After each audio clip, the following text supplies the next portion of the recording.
welcome to the Art New York Theaters. I'm Emily Sproch, a Program Officer at the Howard Gilman Foundation.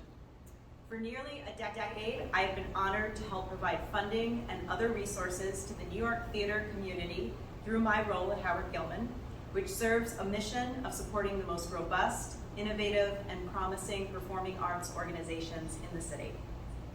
During this time, I've developed a deep respect for the work of Art New York and for its member companies. And this evening, it is my privilege to serve as moderator for this panel discussion, Reopening at the Art New York Theaters. Before we begin, we must first acknowledge the history of the space in which we are gathering. We are currently located on Turtle Island, otherwise known as North America, which is an occupied territory. Art New York's membership in the 5 boroughs of New York City operates on the unceded ancestral land of the Lenape, Wappinger, Canarsie, Rockaway, and Matinecock communities. Since a large number of people will engage with this recorded conversation in a virtual space, let's also take a moment to consider the legacies of colonization embedded within the technologies, structures, and ways of thinking we use every day. I also want to take this time to acknowledge and honor the generations of displaced and enslaved people that built and continue to build the country that we occupy. I invite you to join with me in an intentional pause to reflect on all of this, as well as our shared responsibility as we each consider our roles in reconciliation, decolonization, anti-racism, and allyship. Okay. I'm joined this evening by leaders from 5 Art New York member organizations whose work includes off and off Broadway performances, independent productions, collaborations, educational workshops, and community events, and much more, I'm sure. With a wide range of missions and creative approaches, one thing that unifies all of these leaders, aside from their status as Art New York members, is that they have made the decision to return to live performance, live events, right here at the Art New York Theaters, even as the world continues to navigate the COVID-19 pandemic.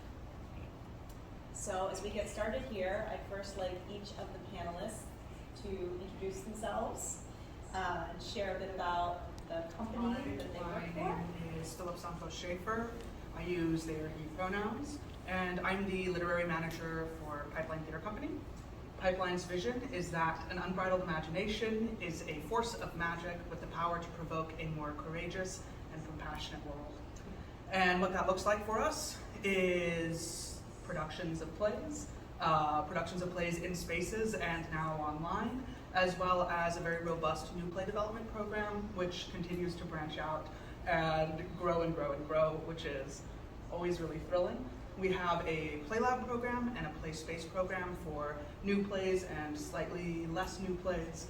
And we have a big community of people who come together with the belief that putting on plays that are impossible to do is the most fun way to learn how to do it.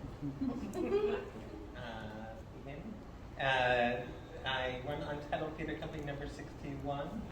And we have been putting up shows for over 25 years in New York. So we've done off-Broadway, we've done off-Broadway, and we do a lot of work in sort of downtown theaters like here, or the network spaces around the city as well. We call ourselves a theater of ideas, which means our plays focus on things like science or politics or philosophy or theatrical concepts, and we're inspired by sort of classical absurdism. So some of our first pieces were like, we did a festival of the works of Ionesco, and we did a festival of the works of Václav Havel, and he came and was part of that. And now we all do individual shows, but it's really inspired by that aesthetic. So that is 25 years is a big accomplishment. I use she, her pronouns, Becky Domwall. And I'm the artistic director of Broken Box Mime Theater. We do mime, so that's about it. We do a modern reinvention of mime, so that means a lot of things, which I think is another conversation with more wine. What is the modern version of mime?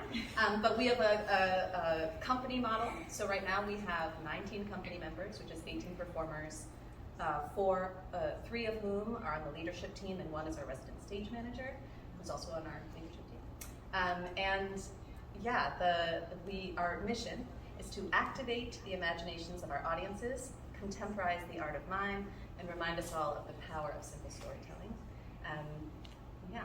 What else do I say? I say that we're really cool, and we do shows. We've been around for 10 years. We became a nonprofit 2014, and at that Hi, I'm Betsy King Millitello. I'm the Executive Director of the National Alliance for Musical Theater, she/her pronouns.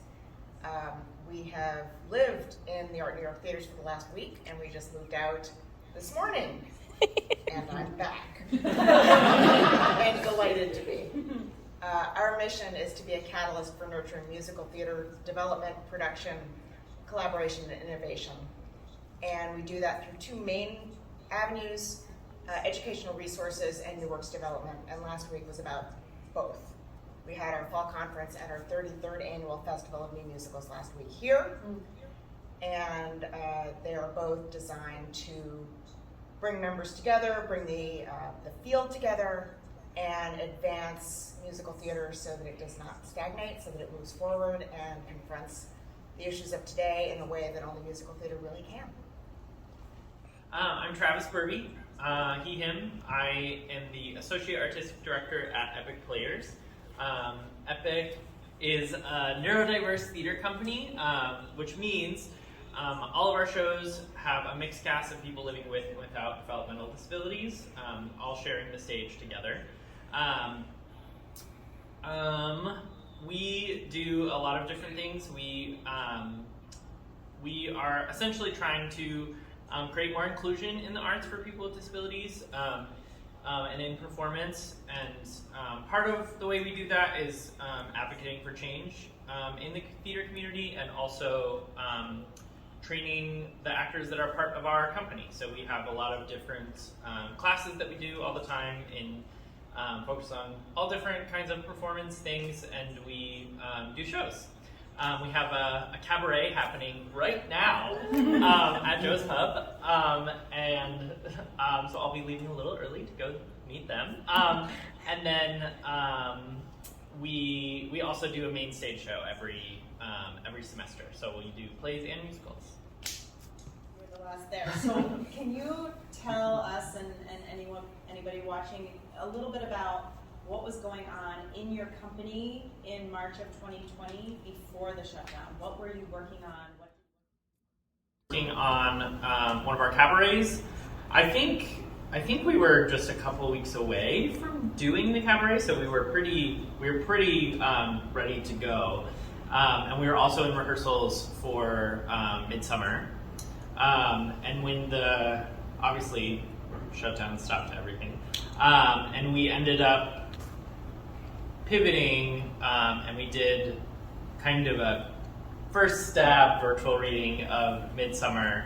We continued those rehearsals on Zoom, and then kind of culminated in a virtual reading. And then we ended up taking all the songs we were going to do in our cabaret and did like virtual at-home videos that we released kind of a song at a time over a few weeks. So you were in rehearsal for something and you were able to pivot to Zoom right away? What we were most aware of as things were shutting down was just the effect it was having on our community of actors, and how our program, as well as a lot of other programs that our actors are involved with, are a really good outlet for them and a really big source of their mental health, as I think all of us were experiencing. And so we realized really fast that we had to keep going for our company and for our actors, because everyone needed that connection.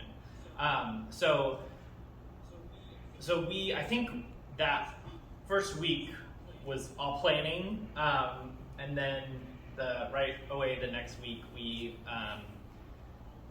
all the classes that we were doing, we just started doing on Zoom. We had like Zoom training sessions at various times for people who needed help figuring out how to navigate Zoom, and we just started going. And we all of our rehearsals, we kind of kept our schedule and just put it all virtual. And then we actually ended up adding more classes because people were available during the day now. So we wanted to give people that outlet and that connection. So yeah. You know, I remember at the beginning of the pandemic, it's just feeling like, oh, this is only going to be 2 weeks. We all have these 2 weeks at home. Kids have 2 weeks out from school. We're all going to go back in 2 weeks. So to have, you know, enough wisdom to pivot so quickly, I think is pretty remarkable. But I understand what you're saying about the community you're serving and that need. What were you doing in March 2020, and what was the pipeline kind of in the middle of at that time? Yeah, you know, it's funny. I've talked to a number of people who shared the experience that Pipeline's Gala was the last thing they went to, because that was on Sunday, and I had tickets for Diana on Thursday, and that was the first canceled production of Diana, and I had worked from home that day. And so that was our 10-year gala. It was a huge opportunity to look back at 10 years of what we had been doing and to celebrate our upcoming productions. And so it was a very startling moment. And it continues to be something every time I see someone from Pipeline who I haven't seen since that gala. It's this, it feels like, oh, we're picking it back up, we're picking it back up, we're picking it back up. We had previously decided that we were going to commit the year to our new play development programs. We've run a play lab for quite a while at this point, which is taking a play from the very first idea and supporting the playwright or playwrights over the course of a year while they write the first completed draft of that play. And we had just chosen the playwrights who would be participating in what we are calling Play Space, which is a program for plays that are already a little further developed, that have a draft or a couple of drafts, and are still in the space of trying to figure something out. Because the plays that we get excited about are plays that are impossible to stage, it feels really important to us to find people who say, okay, so I've written this play, and it's 5 hours long, and it takes place in a magical space that can't possibly exist, and providing resources at that point, we were realizing through talking to the artists who we work with is equally as important as providing resources at the very ground level. And so our Play Lab program shifted online. We do monthly meetings where we read pages, and that is something that can happen digitally. And we continue to do it online. We did a full year of Play Lab that was just online meetings. Yesterday we had the second meeting of what is like the second ever digital cohort of our Play Lab, which is really exciting. And the one thing that we had to shuffle was readings. We do readings for the completed Play Lab plays at the end of the year. And we reached out to all the playwrights and we said, what do you want to do? We can do this over Zoom. We can try to wait and see when we can do it in person. And everyone said we'd like to do it in person. And so that's the missing element. That's the thing that we haven't gotten to do yet, but are still looking forward to. And then I think personally, as a literary manager, it was a lot of time just talking to artists. And I think anyone who wrote a play over the course of the past year or who worked on a play, what a hopeful thing to do something that assumes that we're going to be together again.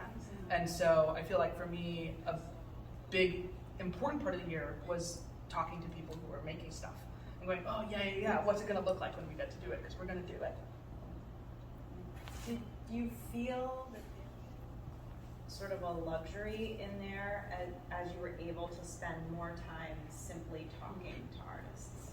Yeah, it's, and ultimately, like, it was a hard and terrible year and a lot of loss, certainly, and most of the Pipeline staff are people who are artists themselves as well. But we did try to say, how can this be an opportunity?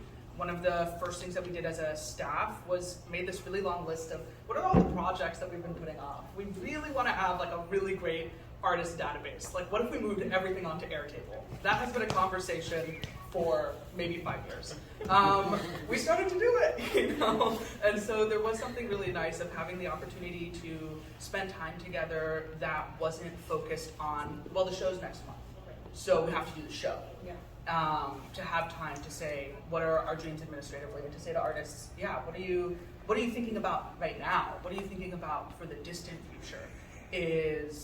That's such a different way to work. I feel like in New York, it's, you know, you always have to have a next project. Every time I see someone, I say, what are you working on next? I say, I'm actually like making an old thing better. How weird is that? And so that's something that it felt really nice to be able to do that. Yeah, I've heard that from many leaders in the New York City theater community, so nice to hear that. Becky, what is it like pivoting mime to the digital sphere? That's a unique space to be in. Let me tell you, it is so fun and so successful. It's so interesting. I'm surprised more companies have not turned to mime because of how cheap it is for props and sets. There is. That is a joke, but the truth is that we're like used to that pivot because it's just our body, and that's what we teach a lot in our education work and our pedagogy. Is like the body is all you need, the story is all you need. So that is kind of already in the ethos of Broken Box. However, the relationship to the audience is like the real medium. The imagination of the audience is the real medium because you're creating things in invisible space and using signs and symbols of our society to draw on the collective imagination. So without someone live in the audience, like watching me put on this hat and like seeing a hat, it is totally different to perform mime for that virtual. We live streamed a show that was supposed to be in LA. That was the first thing, supposed to be the weekend of March 20th or something. So we live streamed that and we were like, this is interesting, people are watching. But again, we just didn't have that connection. So there has been a lot of different attempts at trying to make that audience connection alive.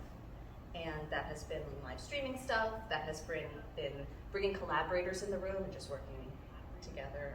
That has been doing a lot of kids' work, major pivot, it's the word of the moment, major pivot to kids' work and education. We also found that a lot of teachers and parents and educators were really interested in having their kids move their bodies because they were like behind the screen and stuck.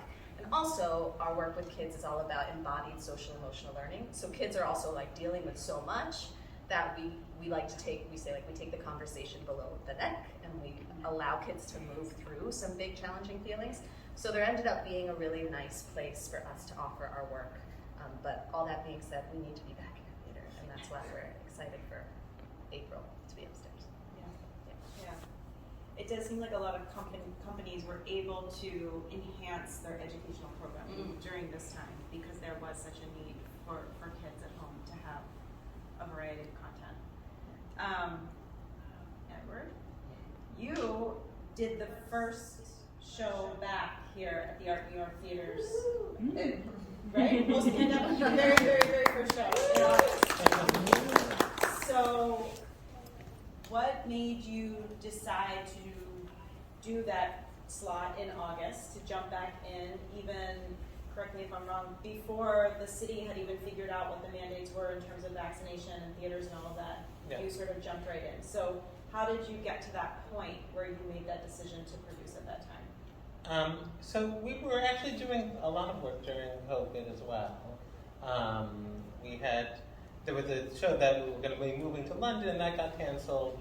But we started like at the end of March with this one-on-one performance. That's like a half-hour one-on-one performance that we're still doing. This performance on Wednesday. A live one-on-one. Live one-on-one. Okay. How did that work? How does that work?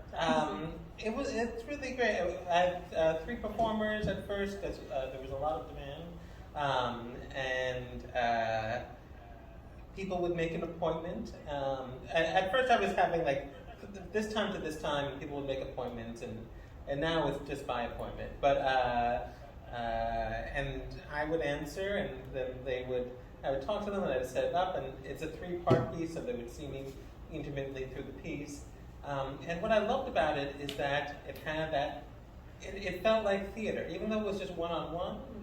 Like we used Skype and not Zoom, because it sort of worked a little bit better for being able to overlap if you needed to overlap, and people could talk to the performer but didn't have to talk to the performer, and it felt like you saw somebody laugh, saw someone react, the performance changed because of the audience member. So, in a sort of minutia, it felt like theater. So wait, help me understand. So you're on Skype with one performer and one audience member. Yes. And is it a monologue? What's the content of the piece? It is more or less a 3-part monologue. Okay. Except that it's a 3-part monologue addressed to the audience member. Gotcha. The audience member can choose to respond to at some point. Gotcha. Okay. And when you were doing this particular piece pre-pandemic, was it in person? It was in person. Gotcha. I was joking about it as I get more and more niche, and finally I've gotten to the point where I can only have one audience member. And so it was fun. I mean, the fun in person was actually we would set up some days. We deliberately had slots filled and slots not filled, and then people would come by and suddenly be in the midst of a theater piece, and that was very exciting when they had no idea what was coming. They were willing to try it, but people were so grateful. It was interesting in different waves. We had the first wave was all these New York theater people who just were missing theater desperately. Then we had this international wave where it got written about in these Chinese language websites and other places, and we got every continent coming in, and we had this international thing, and now it's sort of just continues, and I don't even know where people come from. But so that's been very rewarding. And then we did some audio dramas, and we did some other pieces, and the point was always to never make it feel like it was a substitute for live theater, but something in itself. But I longed for live theater. So when Open Streets happened, we had 2 outdoor performances of this thing, Cabaret in Captivity, that we tend to do every year indoors. We did outdoor, and we got a nice place. And then I was looking at things, and I was partly wrong, but I was looking at things pre-Delta, and I said, it seems to me like the end of summer is going to be a good time to do things, because things are plunging, people can be outdoors, and so I sort of wanted to jump on it, and it was sort of exciting to rediscover. And I had a piece with 3 performers that we could do, and I wanted to make sure that we were being very careful with COVID, so I wanted to double cast it to make sure that if somebody felt sick, they felt free to one of the problems with off-Broadway or off-Broadway, if you don't have people who are understudying, sometimes the performer feels like, I have to go on because otherwise there's no show. Or there's no rehearsal or whatever, and I didn't want that to be true. So I figured with 3 people we could manage to do it, double cast, and put it up, and I was hoping that the COVID would be at an end. It wasn't. The Delta virus hit. Things were very complicated. Things became very complicated with the company and my own life, because I can't really separate it from the fact that my brother passed away, who co-founded the company during that time of rehearsal, and so it was different. But nobody got sick. All the shows went up. No audience members, as far as I know, got sick.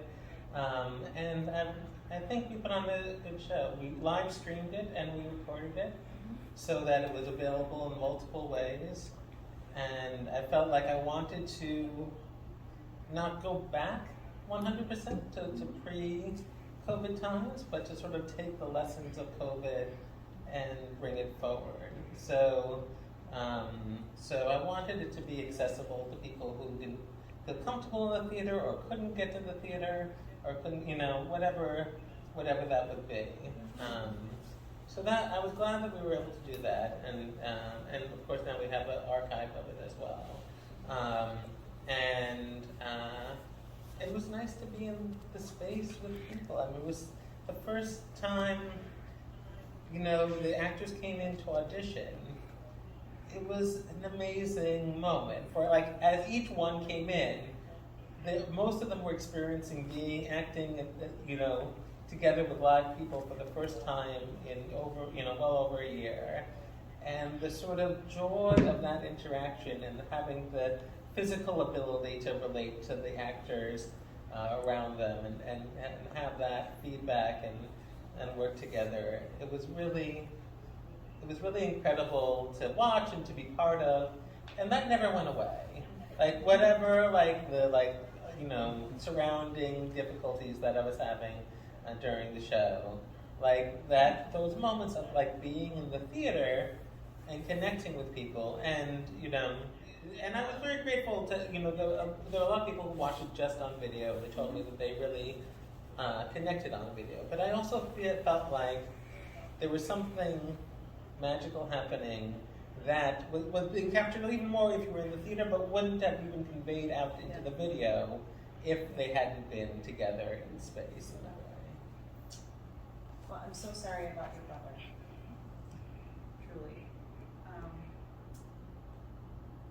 When it was time to produce, how did you, because you were so early on, you really blazed this trail. I mean, did you just call up Art New York and say, are you open for business? And what were the logistics that went into booking the space at that time? I sort of did. I just, with all the downside of COVID, I also want to connect into, there is an excitement that I was excited to be part of, and I think that is an opportunity in general for theater as we come back, which is that there's an opportunity for a little bit of reinvention as we come back.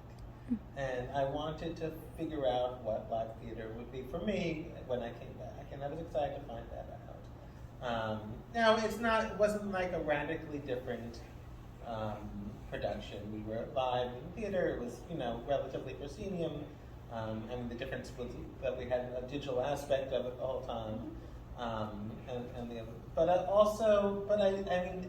But simultaneously, I would say everything felt like an experiment.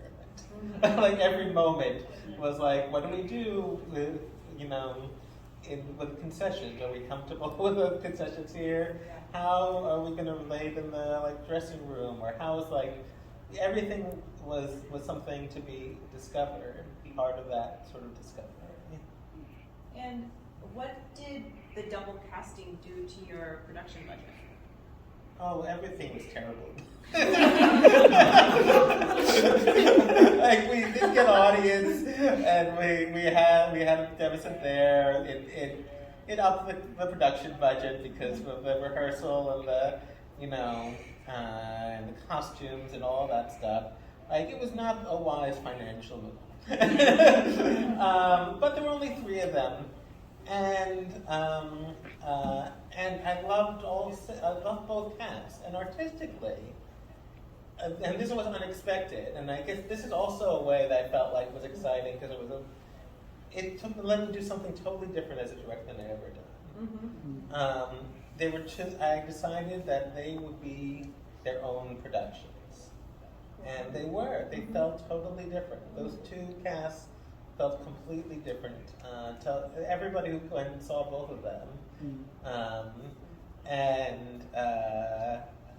I remember my sister-in-law came in and she saw the second one. She's like, did you change the lines for this one? No, the lines are all the same. It's just the blocking and the performances and everything else is different. And the way it's paced and the way it's like conceptualized is a little different.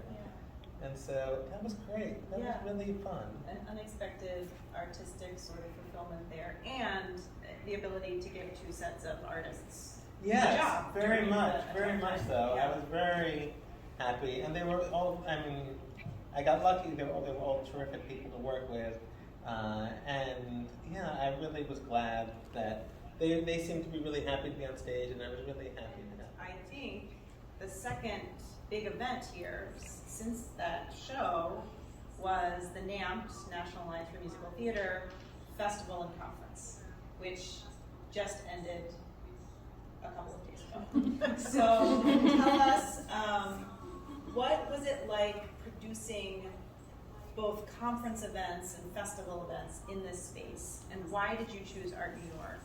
And you know what? Now it's October, so what was it like in this October span of pandemic protocol? We were really juggling a lot of different elements to try to figure out what we were going to do. We blithely declared back in March that we were doing a hybrid conference and festival, and then ran around behind going, what does that mean? How are we doing this? What did we say? And we actually were in here in some ways since the beginning of October, because on October 5th, I think, we shot for the festival shows in this space. And then last week, Monday was a load-in tech day, Tuesday and Wednesday were our conference, and Thursday and Friday was our festival. Can you just tell folks at home who might not know the structure of the festival, just a quick overview of what this festival is? Absolutely. I will always talk about the festival. The festival showcases 8 new musicals and the 8 astonishing writing teams behind them. This year they were selected from 207 submissions, I think, and they're picked by a panel of, or committee of leaders in the field across all sizes and shapes of organizations, all different missions, all different goals, and they do it through, they don't know who the authors are, they don't know what the development history is, they are just looking at the merit of the piece, and merit we really encapsulate as being what passion do they have for the work. And we go through 3 rounds, and by the end of the 3rd round, we end up with 8. And that is our season in 2 days. And this year, those 8 shows could not possibly have been more different from one another. The writers finally got to meet each other in person Thursday and Friday, which was a tremendous moment since that did not happen except on Zoom last year. And we were able to film 20-minute segments of each show. And they picked their cut to tell the story they wanted to tell, to introduce the characters they wanted to introduce, to, in some cases, leave a bit of a cliffhanger so that people would really want to know what happened. And 4 of those were filmed here on October 5th. The other 4 were filmed a couple weeks before that. And they were in a reading style this year. Last year they were all done in individual actors' homes. We called this year Reinvention 2.0. It's totally different from last year's Reinvention, which is totally different from what we would normally do. But it was, and I'm going to stop using the word normally, because I think we have left that behind, and we are moving forward, and we are continuing the reinvention, and I think that's incredibly important that we not lose what we've learned despite our interest in getting back to what we know, the opportunity to learn and grow and figure out how to do it better and give more opportunities to artists and introduce the field to more writers, to have more provocative conversations in our conference. And that's what last week was all about. We had 2 days of incredible conversations that really dug into what have we learned and how do we want to move forward. And then 2 days of seeing work of incredible musical theater writers from a tremendous variety of backgrounds and perspectives and places and just different stories that they need to tell. So that's what we were doing here last week. So take these 20-minute excerpts, they'd be performed live in front of an audience of industry. Pre-COVID, they were 45 minutes. 45-minute excerpts performed live, all day for 2 days in front of an industry audience looking, at these musicals. And so you had to, it's gone through 2 changes last year, like you said, filming inside people's homes, the excerpts, and then this year being here in this space and in one other space and filming. So did you feel like you were going from, producing excerpts of live shows to having to know how to create a film in some way? And how did you gather those skills? How did you gather the film know-how to make those things look as great as they did for the festival this year? We have had an incredible group of supporters, and yes, financial, but technical expertise. The learning curves have been honestly ridiculous. The last year it was about how do you create the right cut, and those were more like 15-minute cuts, and how do you tell people how to shoot themselves in their own homes, and then how do you edit them? And the editing became a monumental task last year. This year, with some incredible advice from people who do this, we actually did the first 4 at New World Stages, which has been the festival's home for the last 15 years before COVID. And the company that had set up the stage in New World Stages had been doing a lot of this, and we consulted with them and said, what are the rules of the road? What do we need to create so that the writers and their pieces have the best chance to shine, but that we are making the guidelines in a way that we can actually succeed in producing the pieces in the timeline we have. And we got great advice, and then we hired that exact same company and the same director of photography, videography, I guess, to come here and make it all happen here. And that was possibly the most important decision we made, because we had 4 shot there, 4 shot here, and when you watched the 2 days, you couldn't tell what was shot where. And they had the same basic construct, but everyone felt different and felt right for the piece they were doing. The huge difference this year was, while they looked more like readings, and I quite honestly was a little worried that we were going to lose the sense of, oh, we were in these other places last year, which everyone got very excited about. This year they looked much more like readings, but they were much more, there was a lot of thought given to conversation between the director and the video director of 3 cameras. What are we picking up? What are we doing? Where are we going? So that you really got reactions, you got individual responses, you got the sense of where you were, and most importantly, the actors, the director, the music director, the writers were all in a room together rehearsing. Mostly at Art New York at 5:20. So we had to be very specific when we said you're going to Art New York today. Exactly where you were going to Art New York today. And I don't want to open up too big of a can of worms, but how did actors' equity factor into these rehearsals? They didn't. We went with SAG contract. Let's stick with that theme about stress in producing during COVID, and I don't want to say post-COVID, but I don't know a better phrase than post-COVID. So I think for folks who love theater but maybe perhaps don't work in the theater, they might be able to guess at the different stresses producing in this with the COVID restrictions and during this time. But you know, you folks know a lot more intimately what those stresses are. So as you're getting ready to open shows this season, or you know, for the folks who've already done some events, what are the biggest stressors? I know, Travis, you have a show here in December, right? Yeah. Yeah. Come see it. We're doing Almost Maine. I mean, I think obviously just what if someone in the cast gets COVID? You know, how and all that like contact tracing stuff and figuring out, you know, making sure nobody else has COVID and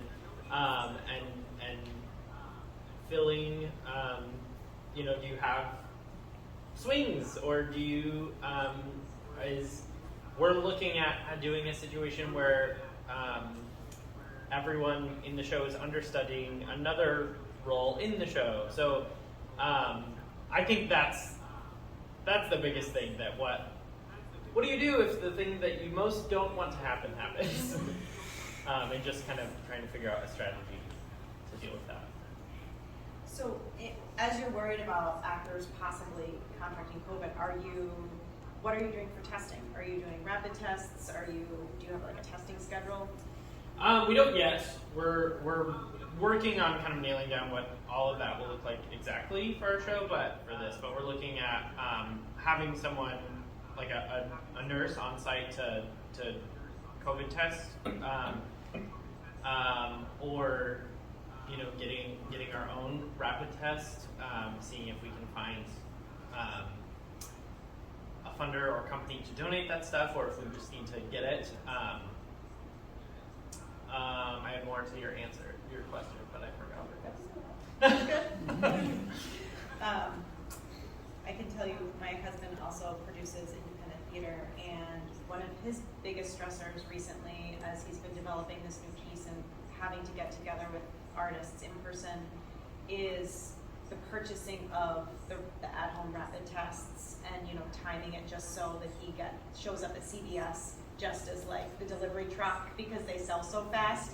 So those, you know, little things that you have to plan for, that people don't probably think about. And hiring a nurse, if there is going to be one on site, again, like when we talk about expenses that are sort of behind the scenes, hiring a second cast, hiring a nurse, these expenses add up very quickly for small theater companies. You want to add to that about your stress level, Becky? Yeah. What you tell? So the way I was clutching my wine. Yeah, I think the biggest thing for us is the mental and emotional well-being of the company and collaborators, especially the parents in the company who have kiddos who it's like a whole different experience for them. And trying to take it. We leave tomorrow morning for Colorado to do a show at the Dairy Center in Boulder, which is like very exciting, and figuring out how to navigate that with the testing and all the things, but also just how can we make people feel taken care of when there is an underlying fear and insecurity and financial insecurity in what we do during COVID. I think also we are an under-resourced sector, and of our sector, the companies who are itinerant and who make work, who are off Broadway, are particularly under-resourced, which reminds me of how like a physician makes the least money of the doctors. Like the skin doctor makes a lot more money, but like the person who needs to know all the things doctors are doing fine, but these companies are the companies that can take risks and employ new voices and have new ideas and be dynamic and pivot and create big community.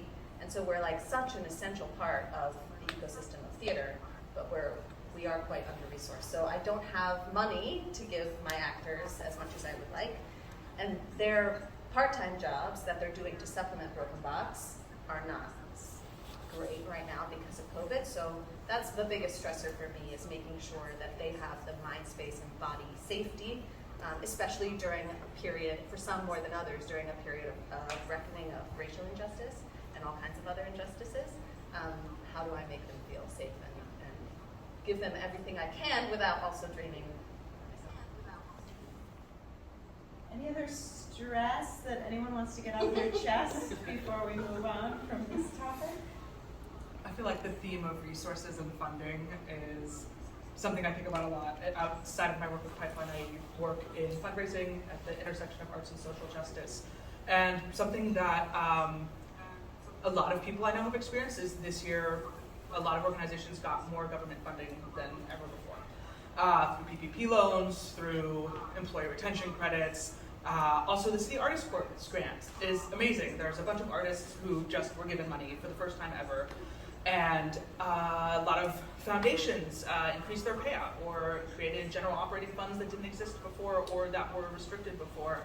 And I'm so nervous that all of that's going to close back up while individual donors still aren't going to be able to bounce back for potentially years.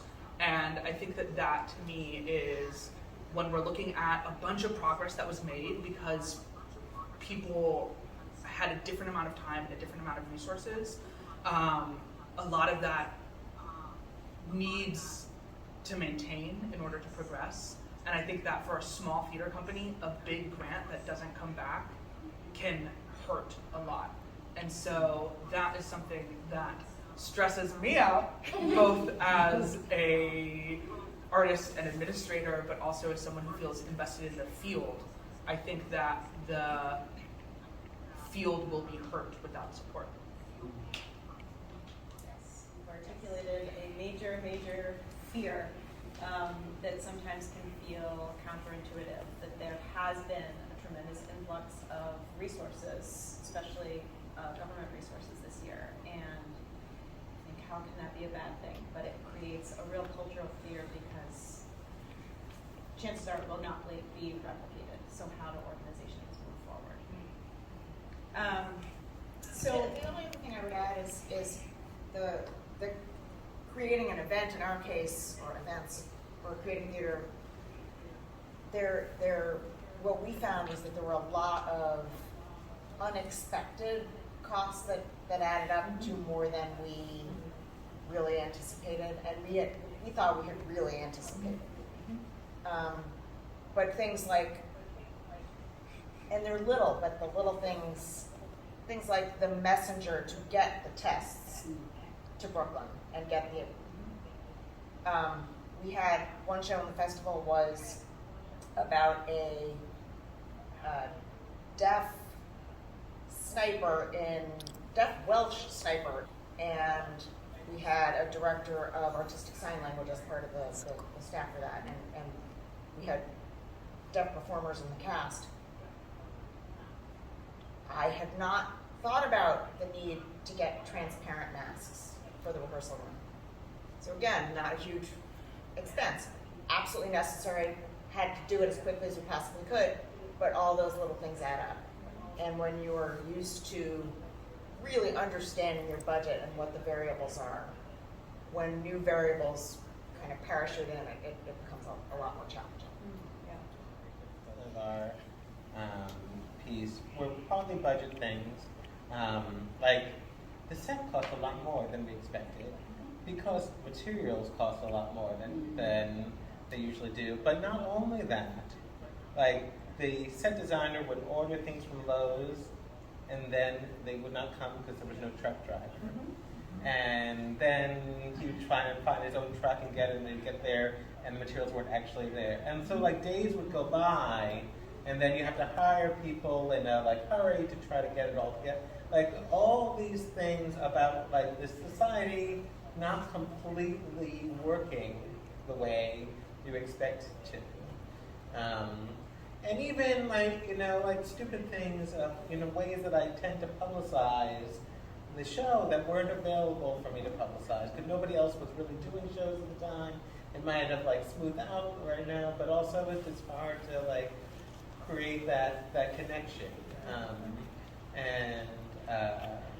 And so, like I reached out to some people who had helped me publicize before, and granted, I another stressor was because my own life was so stressful, and I do everything. Once I was partially taken out, there was nobody else to do it. So that was hard. But that was partly about my own life, you know. But then I would reach people and like, oh, we're not even doing anything until maybe we'll start doing things in October, you know. And so there are certain things that I realized that I just took for granted in the way that I did things and reached out to audiences and ways that I thought that I could, you know, guess a budget, you know, costume budget was the same thing, the materials weren't available, et cetera, and I had to rethink what that was. Yeah, I think you should say some of that into the camera because people need to know materials are more expensive, labor is more expensive. There are materials you can't get right now. Things are being held up, and yeah, thank you so much for saying that because I've heard that repeated over and over and over again. You just can't do things for the same budget that you could in 2019, and it doesn't seem like that's going to change anytime soon. I need to leave. Oh, But this has been delightful. I have to get to some live theater. But thank you all so much. Thank you very much. Thank you. Audience is coming back to live theater, so there's this very persistent narrative. I hear it all the time that after a tragedy or after a traumatic time, people only want to come back to the theater to see feel-good work and happy stuff. I don't know if I buy this personally, but I want to know from you theater leaders if that's something you found, if you feel like you have to kind of change your curatorial eye as we come out of this pandemic and what that means to you, and not if you have to change it in one direction or the other or in unexpected ways that we might not have even considered. Yes, you can go first. I just, for Pipeline, we have a show coming up. We are in conversations for what we're doing after that. We have selected our current play lab, and it's the second play lab that we've selected, which is 3 playwrights a year during this time period, and I would say no. But what I mean by no is I feel like what's exciting to me and what's thrilling to me, and I think what people are looking for, or at least what I'm looking for, is complexity that allows for upliftingness and allows for, yes, moments of levity and joy, but also for real critique and for really looking at the world as it is, and for communal moments of rage and communal moments of sorrow. And I think that to me, that's what's really uplifting. Is one of the hardest parts of this year is I've been so mad and so sad and experienced so much loss, and you have to do that away from everyone. You have to do it away from anyone other than the person you live with or the people you live with. And I think that what would be really uplifting to me is to stand in a room with 100 strangers and just scream for 30 minutes. I think that would feel great. If someone's doing that show, please tell me. I want to go to that. And so I feel like it's I think, yes, uplifting, but I think that uplifting actually means not just telling a pretty story, but giving us space to be together with all of the other things we're feeling. We heard a lot about our conference last week, because this, not phrased quite that way, but this is very much a topic. And the conversation kept returning to this idea of, while the cement isn't hardened again, before we ossify again, and everybody had different, we're malleable right now. I mean, so many different words for the same idea of, this is the time when we can move something forward. This is the time when we can change. And one of the themes that also kept emerging was, there was one theater in particular that talked about this so eloquently. So I stopped asking my audience what they wanted, because their answer would be, I just want to be comfortable again, and I want to laugh, and I want to be there. And that's not what I gave them. and they were questioning whether what I was giving them was what they wanted. And after they left the theater, having been challenged and asked and made to think and maybe laugh a little, but also maybe cry a little, they thanked me. And I think that's the opportunity right now is yes, vitally important to laugh. We all need it every day. But there's also an opportunity there's been a trust built for the theaters that have done this really well, building their community. And that trust gives the opportunity to challenge a bit as well. And to use theater for what it's meant to, which is to start conversations and move forward. And that's what I'm hearing, at least in the musical theater field, which is not always the field people think of as the provocative field, but it is what we're doing today. A lot of the things that sort of like interested me in the theater I do are speak to like what these times are, and I remember when I first started doing work, and like I had this absurdist work, and I was doing the ENESCO Festival back in 2001, and people were saying, what does absurdism have to do with anything? And then we started September 6th, 2001 with this festival. Obviously, 5 days later, September 11th, it was a fully downtown festival. And we came back, and we actually finished it, but suddenly everything seemed obvious. And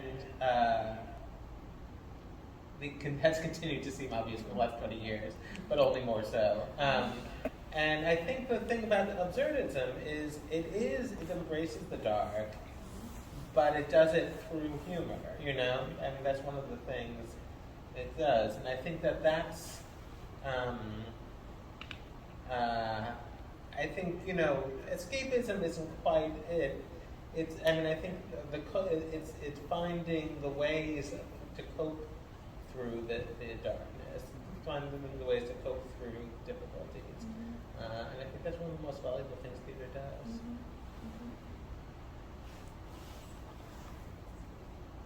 Thanks for that.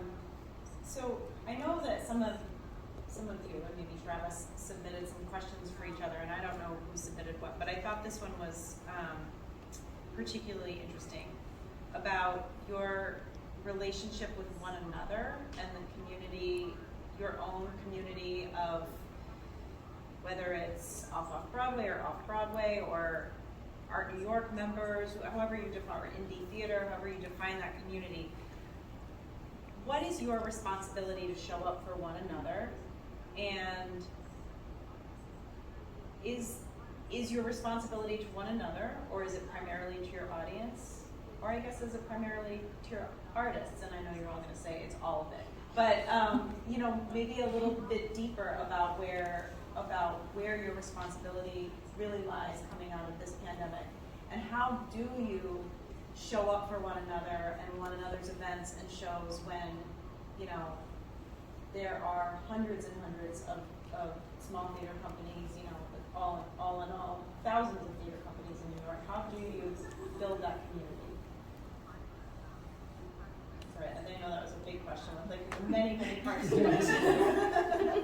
We were part of a residency that fell apart during COVID. That was intended to support 5 Art New York theater companies, actually, present a premiere over the course of 2 years, and that totally shifted and went into various shapes and colors and pieces over COVID for various reasons. And while that was happening and that all shifted, and suddenly this plan we had for 2 years moved apart, the cohort of us got together every 2 weeks for like 18 months, which was so cool because this cohort wasn't intended to be a working group, but we ended up doing that and learning so much from each other and coming up with very exciting, radical plans to change funding models for small companies by gathering together and and collectively asking for money, because collectively our budgets will be at the level some funders need for you to ask for money. And Art New York supported us as a cohort while all of this was happening by offering us the Arts Action Research team to guide us through this process. So that's an example of how, I just wanted to add that element of, yes, I think it's important to show up for each other at our shows.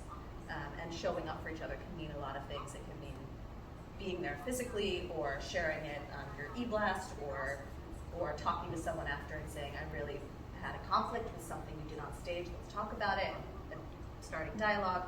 But it also means supporting each other as like leaders and as a cohort of folks who understand the value of what we do and the needs that we have collectively. So when we got together, for example, in these bi-monthly, never understood the bi thing with that, but every other week when we got together, it would be like, let's talk about how our funding models are working right now. Let's talk about some of the COVID stuff of policies. Let's talk about how we're all responding to receive White American Theater. Let's talk about like all kinds of stuff. And that kind of collegial spirit, I think, was very representative of what our part of the industry does, which is support each other and show up and share resources.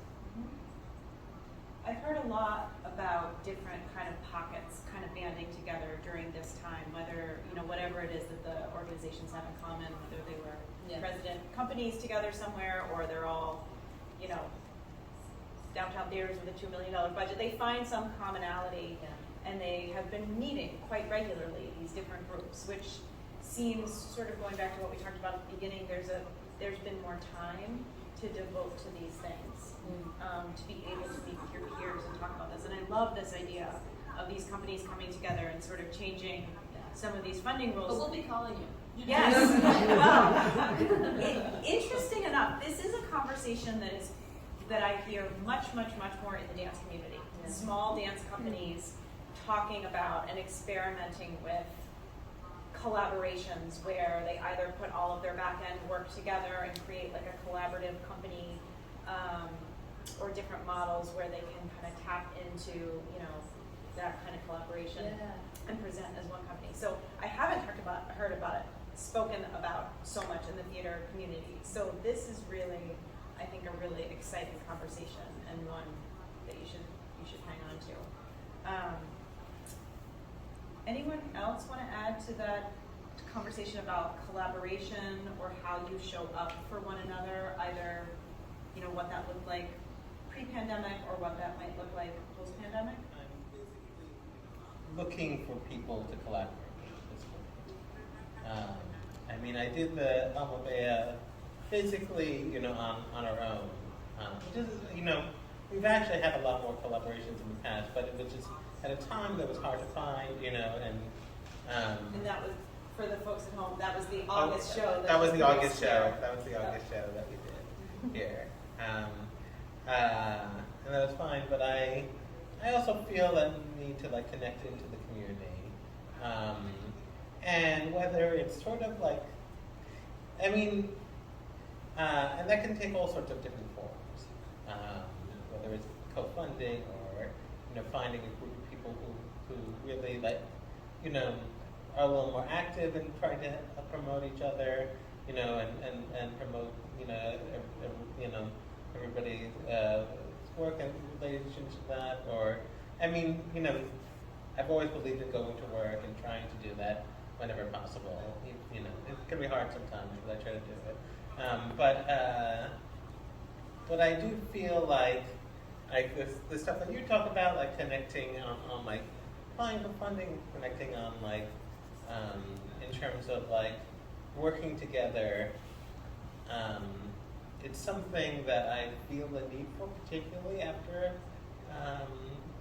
after this whole period, because I feel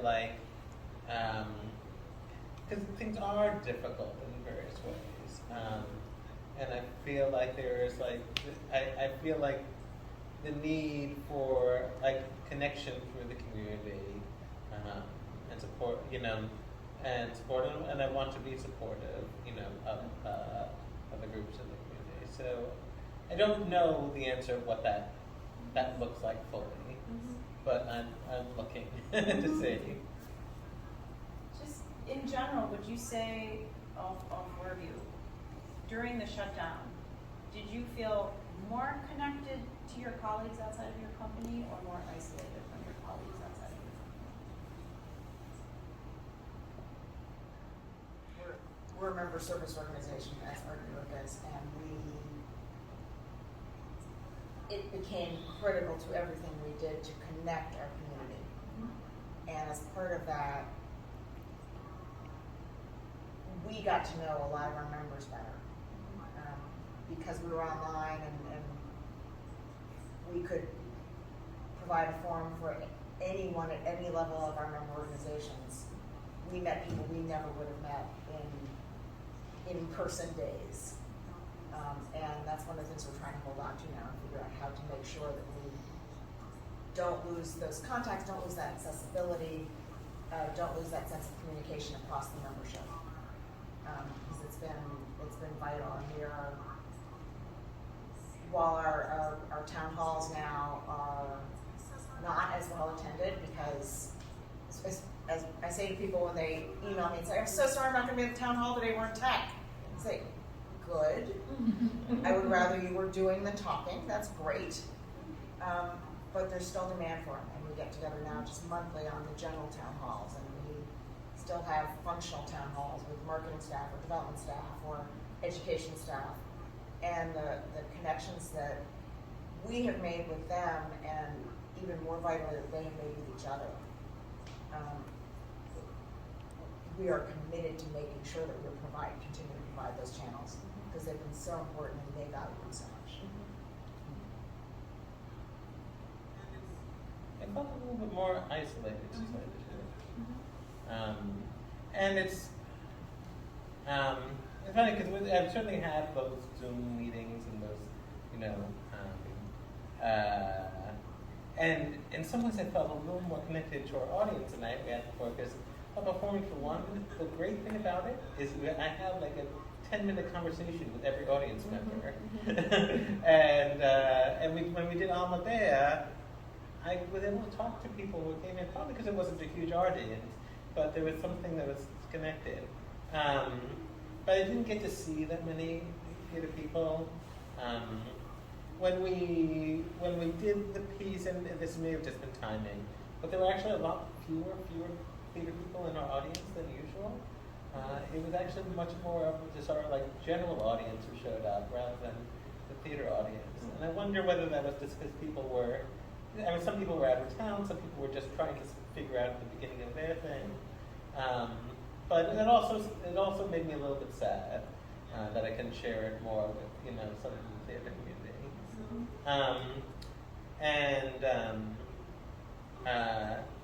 So it was, and COVID's isolating. You're in a room. There's like a screen. It's not the same as direct contact. And so I do feel like there's sort of been reconnections, and I was at the show with my mom, and I got to see all the people that I used to get to see and all that. And I have to say, A.R.T New York showed up. Everyone showed up at A.R.T New York here for the show, and that was very nice, and that felt very supportive. So it wasn't like I felt totally isolated and alone, but it felt a little bit more distant for a while, and I think that's part of the reason why I have this feeling like I'd like to reconnect and find a way to like collaborate a little bit more and stuff like that. How did A.R.T New York, because I know A.R.T New York puts out a tremendous amount of programming. Obviously all of it's been virtual up until recently, but how did that keep you connected? All the ways. I'm very pro.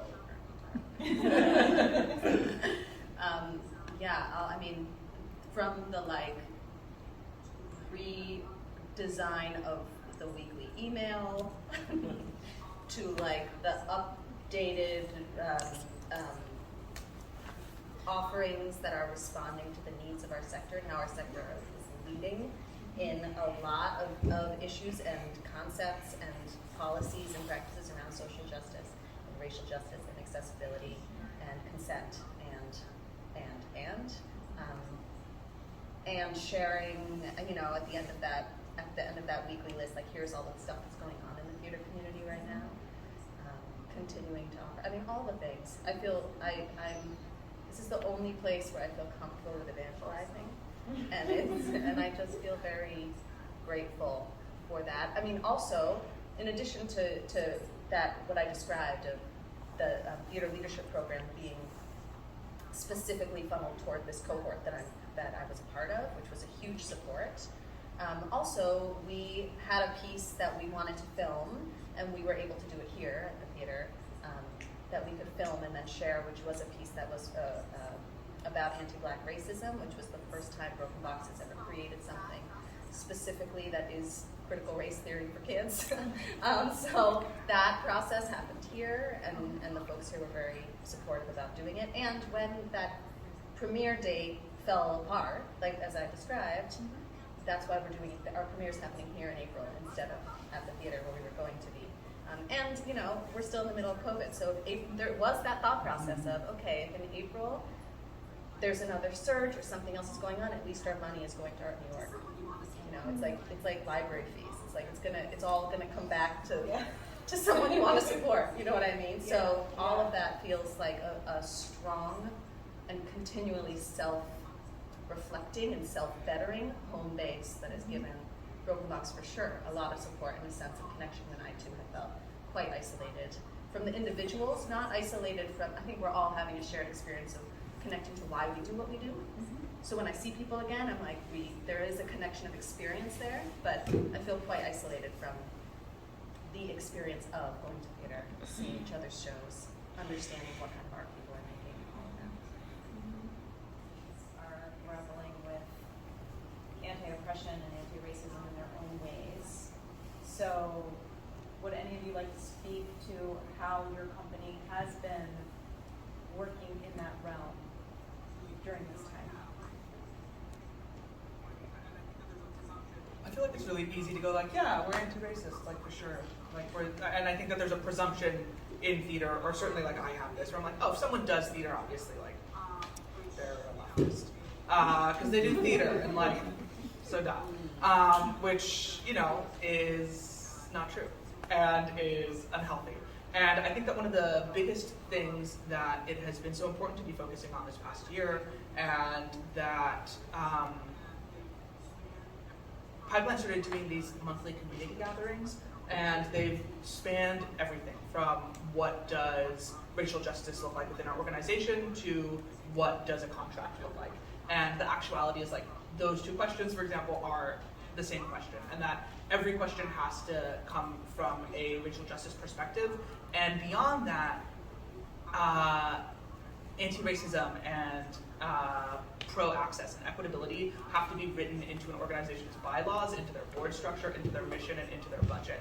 And I think that that is the biggest thing that we've been really focusing on this year. It is taking everything that we all sort of, like, oh yeah, like we all feel that way, and saying, no, let's make this the structure of the organization. Let's make this a part of the organization, because theoretically, it's like if I get hit by a bus tomorrow, is the next literary manager going to step in and have anything saying to them, hey, these are the things that we consider when we're looking for new plays?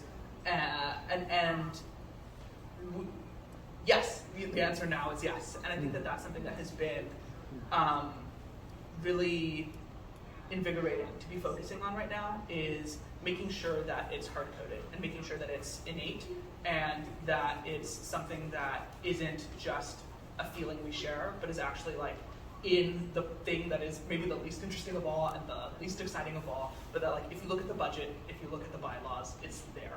And I think that has been very exciting.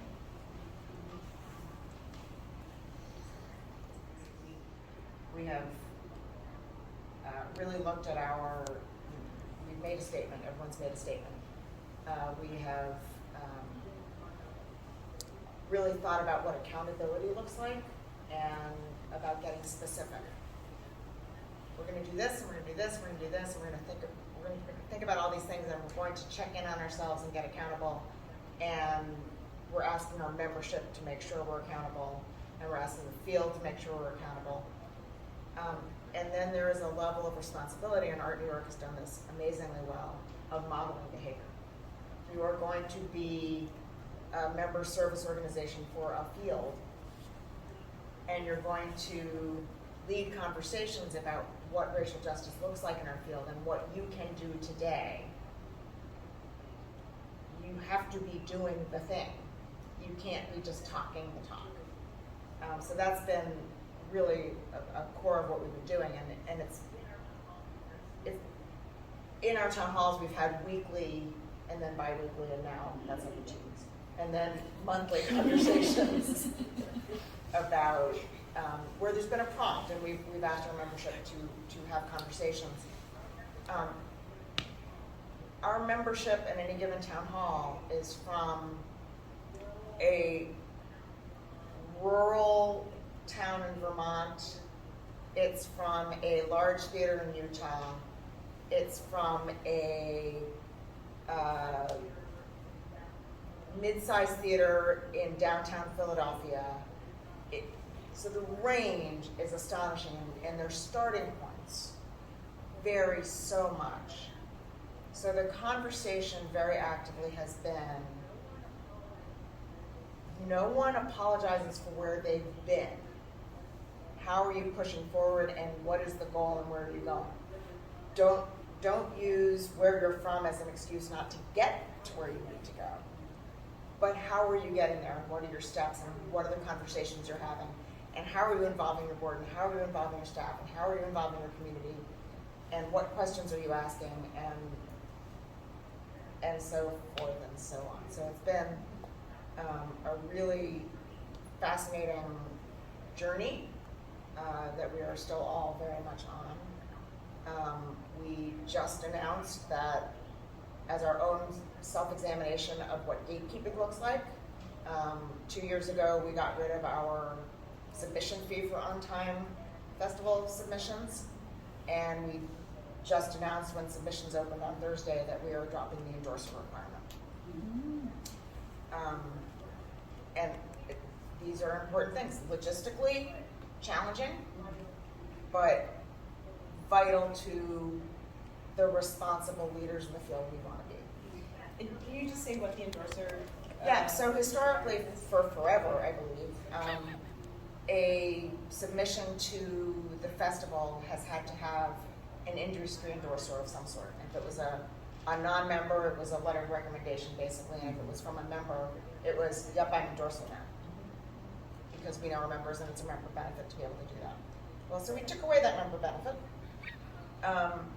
and said, you know what, this is a perceived barrier to entry, or it may be, and we don't want barriers to entry. We want everybody in the field who has written a musical, or that they define as a musical, whether or not we historically would have, to have an open door and feel like they can come in and submit.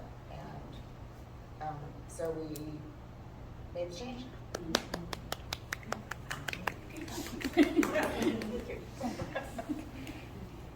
That I think the fact that I'm white, and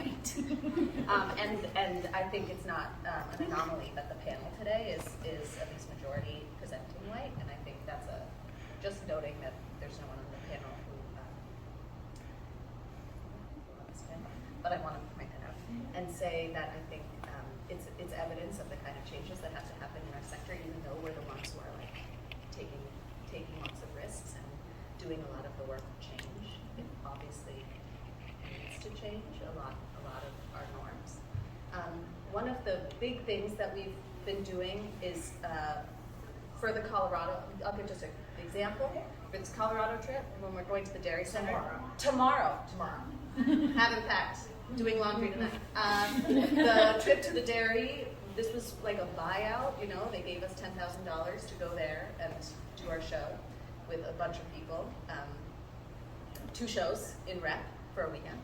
And we were like very excited about that trip and that money and all the things, but we listed out all our values and said, we'll only do this if you sign it. We didn't say it like that. We were like, here are our values. And then they signed it, which was great. And there are things that I never would have put on there a year ago before taking classes with Nicole Watson, or insert name here of fantastic leaders in our field that have been doing consulting about anti-racist theater. We want to prepare to not have police be the first response if there is an issue in the theater. There's no shushing in our theaters. We have to have an accessibility audit. There must be a land acknowledgement, which is a very big topic, and it mustn't be performative and is more than just me saying this right now, but there has to be an acknowledgement. Lots of things that I don't think I would have known about because I didn't educate myself the way I ought to have or could have, and because what's going on and what we're doing, it's very exciting. I knew how to write that, and with my team. So that's a very practical example of something that we're doing now. Yeah, some very concrete pieces. Yeah, great. I'm white Jewish. We often do Jewish things, not always.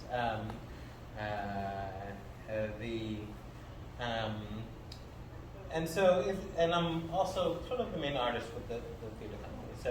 So it's a complicated question, but obviously we have plenty of artists that come through. And so it's been sort of a process of trying to figure out how to incorporate these principles more. I mean, whether it was trying to build a little more conscious. I mean, when we cast Alma Baya, it was sort of race blind in that it was like anyone could be race, but it was also sort of race conscious in that we're trying to ask ourselves, what does it mean to have like a black actor play that particular part versus the other part? Like maybe we'll switch it up that way because it seems to be signaling something that we're not trying to signal. Playwriting contest in my brother's memory, and I'm trying to figure out the best ways to evaluate things and the best ways to try to bring writers in so that we get people from every background, etc.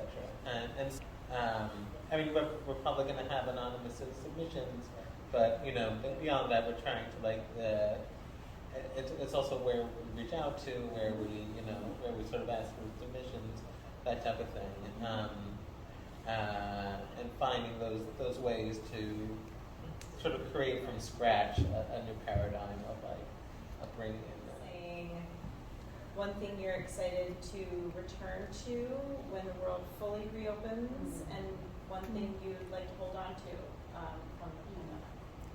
from this pandemic time period. I'll go. When I was at the registration desk last week and checking people in, seeing people was, I kind of knew it was going to be emotional. I didn't really know how much.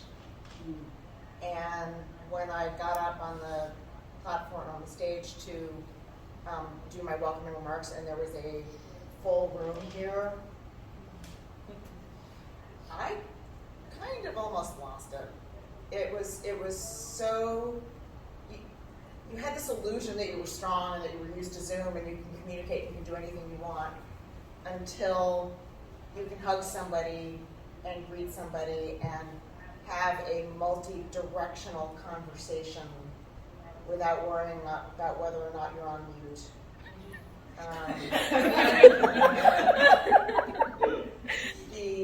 The opportunity to have brainstorming with my staff in a space where we're together, the opportunity to start having artists work together and have that live interaction, the opportunity to see people and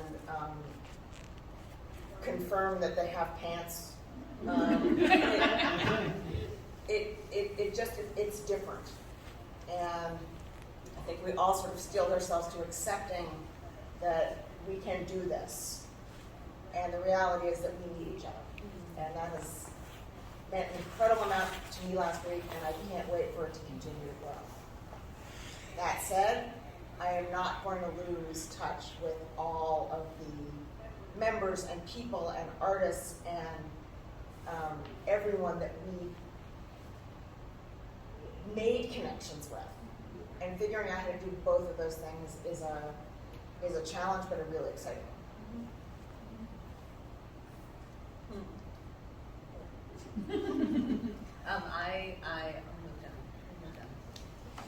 I want to hold on to a sense of pride in what we do that I think really just blossomed during COVID. You know, because I mean, it is among, like we said, so much trauma and loss and fear and existential dread and isolation, but also, so in the midst of that, like the poets are who the society looks to change and survive, and the stories are the things that don't have deaths, you know? I feel so responsible as a part of the arts in our culture. I mean, there's so many correlations that we know, like a healthy art sector means more voting and more volunteering and less isolation and more cohesion and better mental health, like all those things. And being a part of that has never been more important, and I feel very, very connected to that pride, which can often get lost when you feel like a small mime company in a big city. But yeah, it's like I want to feel close to that. I want to really maintain that sense of agency. And I felt, and what I miss and what I hope to come back to is a collective breath in the theater, without breath being like, especially in mine, like you hear everyone breathing together and reacting together, because there's music, there's beautiful music with what we do, but there's no words, and we hear that response so clearly. It's a major hallmark of what we do, so I can't wait to hear that and it not be something that makes people think of how far they are from each other, but actually a joyful, collective. How close they are to each other. Yeah.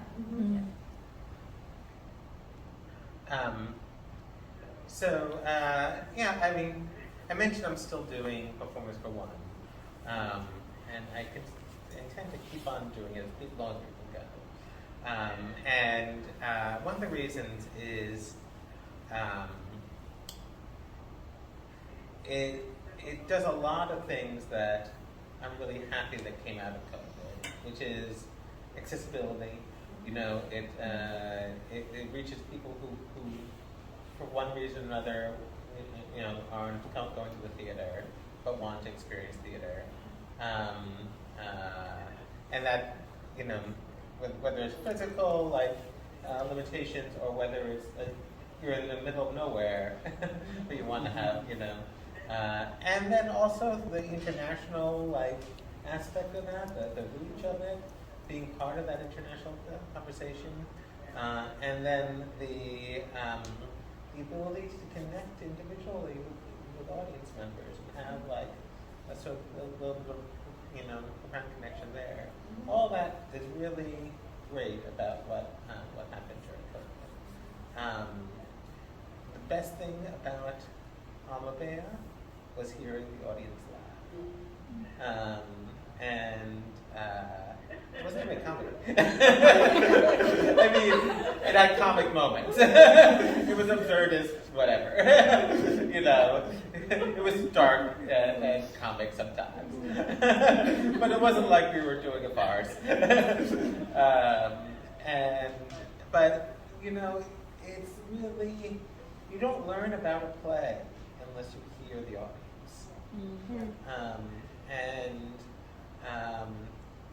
Know that we've solved that in any way except a communal way.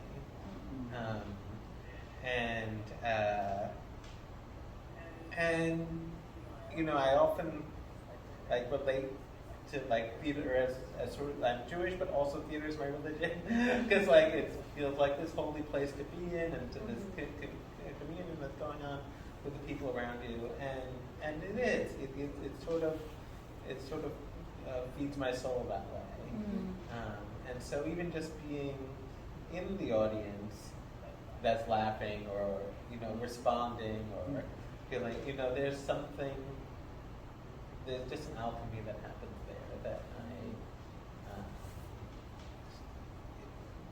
truly respond to internally. Yeah, I feel like excited to return to. I have like a similar, just like, I love shows. I love going to a show. I love seeing a show. Show meaning anything. I think everything's a show.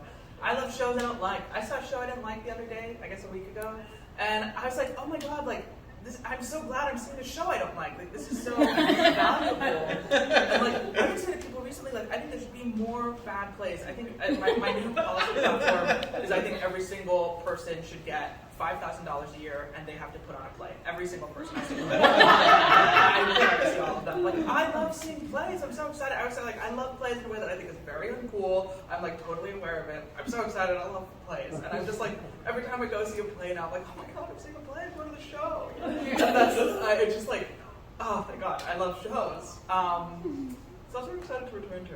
What I'm excited to hold on to is I think that we take better care of each other now. And I think we say, are your needs being met?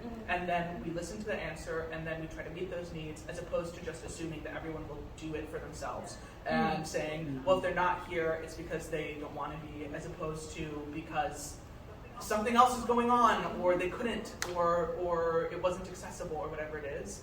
And I think that that's true in relationships to audiences, in relationships to artists, and even one-on-one. I think that, we have a weekly staff Zoom.